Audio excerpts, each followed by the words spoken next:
మొన్నటి వరకు పెద్దాసుపత్రిలో పనిచేసిన అబ్బాయి మాకు బాగా తెలుసు. జ్వరం వస్తే చక్కగా మందులు ఇస్తాడు అని అనుకుంటున్నారా? పలానా వైద్యుడి హస్తవాసి చాలా బావుంటుంది, అదేంటో ఆస్పత్రికి వెళ్లినా తగ్గని నొప్పి, అతని చేయి పడితే ఇట్టే తగ్గిపోతుందని సంబరపడుతున్నారా? తస్మాత్ జాగ్రత్త. నిజంగా వారి హస్తవాసి మంచిదైతే పర్వాలేదు, కాని అదే చేతితో ఇబ్బడి ముబ్బడిగా యాంటీబయాటిక్స్ రాసి వ్యాధి నయం చేస్తేనే అసలు సమస్య.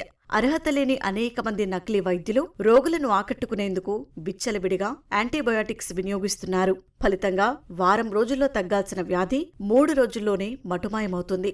రోగులు కూడా ఇదంతా వైద్యుడి చలవి అని సంబరపడిపోయి మళ్లీ అదే వైద్యుడిని సంప్రదించి మరింత మొత్తంలో యాంటీబయాటిక్స్ ని శరీరంలో నింపేస్తున్న పరిస్థితి. ఇక తెలంగాణ మెడికల్ కౌన్సిల్ దాడుల్లో దాదాపు 600 మంది నకిలీ వైద్యులను గుర్తించగా వీరి వద్ద నుంచి పెద్ద సంఖ్యలో యాంటీబయాటిక్స్ ని రికవరీ చేసినట్టు అధికారులు చెబుతున్నారు.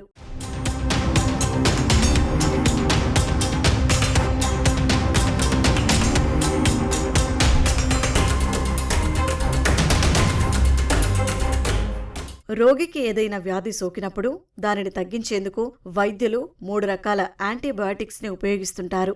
వ్యాధి తీవ్రతను బట్టి WHO సూచించిన యాక్సిస్, వాచ్, రిజర్వ్ అనే యాంటీబయాటిక్స్ ని సూచిస్తుంటారు. యాక్సిస్ అంటే కామన్ ఇన్ఫెక్షన్లకు ఇచ్చే సాధారణ యాంటీబయాటిక్స్. అలాగే రోగికి తీవ్రమైన నొప్పి ఉన్నప్పుడు వాచ్ యాంటీబయాటిక్స్ ని ఇస్తారు. ఇక రిజర్వ్ యాంటీబయాటిక్స్ ని రోగికి ఆఖరి ప్రయత్నంగా వినియోగిస్తుంటారు. ఇవి తెలియక కొందరు నకిలీ వైద్యులు రోగులకు వాచ్, రిజర్వ్ యాంటీబయాటిక్స్ ని సూచిస్తున్నారు. ఇలా విచ్చలవిడిగా యాంటీబయాటిక్స్ వాడకం వల్ల కొంతకాలానికి రోగి శరీరంపై యాంటీబయాటిక్స్ ఎలాంటి ప్రభావం చూపించవు. ఫలితంగా రోగి మృతి చెందే ప్రమాదం ఉంటుందని వైద్యులు చెబుతున్నారు.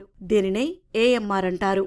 ఇటీవల ఆసుపత్రులకు వస్తున్న అనేక మంది రోగులకు పరీక్షలు చేయగా AMR ఉందని వైద్యులు గుర్తించారు.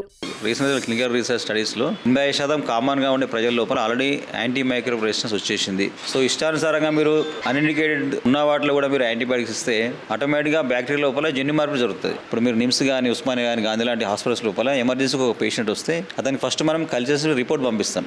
So based on the report బట్టి ఆ పేషెంట్ మీరు ఏ యాంటీబయాటిక్ సెన్సిటివిటీ ఉంది, ఏ యాంటీబయాటిక్ రెసిస్టెన్స్ ఉందని చెప్పేసి ఆ సెన్సిటివ్ లోపల చిన్న యాంటీబయాటిక్ మనం స్టార్ట్ చేయాలి. దాన్ని నారో స్పెక్ట్రమ్ అంటాం. ఒకవేళ నారో స్పెక్ట్రమ్ చిన్న యాంటీబయాటిక్ సెన్సిటివ్ ఉంటే ఆ యాంటీబయాటిక్ స్టార్ట్ చేస్తే యాంటీబయాటిక్ పేషెంట్కి ఇన్ఫెక్షన్ తగ్గుతుంది.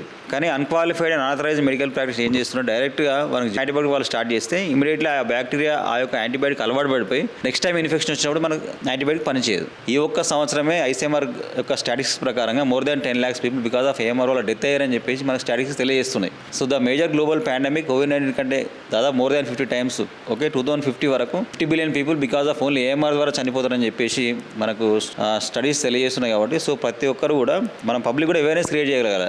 కరోనాతో దాదాపు 2 ఏళ్లు ఎదుటివారిని తాకడానికి కూడా భయపడ్డ ప్రజలు యాంటీ మైక్రోబియల్ రెసిస్టెన్స్ వస్తే మరిన్ని ఇబ్బందులు పడక తప్పదు.